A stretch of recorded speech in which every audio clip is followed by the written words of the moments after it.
So the Zervis ship pretty much disintegrated. That's nice. But really though, this week's chapter wasn't as bad as I expected it to be. That said, it wasn't good either, so just keep that in mind. It was okay at best. Makarov waking up is what pulls it down a lot, cause that's just something I really didn't enjoy seeing. Can't hero just let an old man die in peace? Apparently not. But yeah, other than that, it was a pretty straightforward chapter, I'd say. It was just a straight up Zervis chapter. I mean, I don't care too much about that since I'm not really a shipping kind of guy. So we get this sort of crisis building up within Mavis where she can't quite decide whether to love or hate Zeref for what he's done. I mean, she loves him because without him, Fairy Tail wouldn't exist and Mavis wouldn't have saved Yuri way back when. And she obviously hates him because of the fact that he's trying to wipe out the world and destroy Fairy Tail. That's something she cannot accept. I mean, if you ask me, it's pretty obvious she should just be straight up hating Zeref. Love is a powerful thing, but if someone tried to pretty much erase the world, I don't think love would last. I think that hate would just outweigh the love no matter how strong it may be.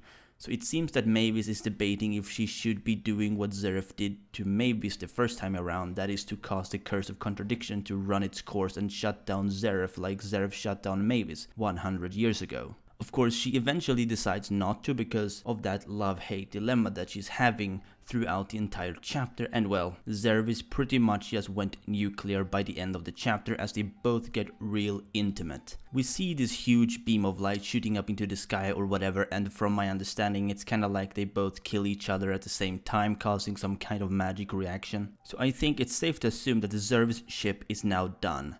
Thank fucking God. I mean, it's the only couple that was confirmed. Even Gajil and Levis' ship wasn't really confirmed on a level that concrete. But if I had to rate Zervis as a ship, well, it's not quite as bad as Nalu, but it's still pretty fucking bad. I mean, development isn't even the issue. It's just that Mavis clearly doesn't fucking like Zeref. Yet Hero is forcing that love to become a reality. Anyway, let's move on to the next part about this chapter, which is of course the part that was, you know, the bad part.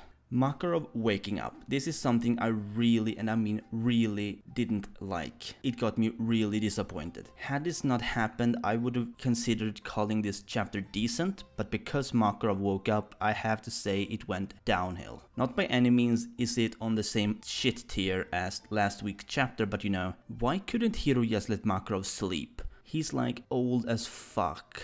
But yeah, I don't even know how he's alive. I mean, fairy law supposedly drains his lifespan the more people he killed with it, and he eliminated an entire army with that spell.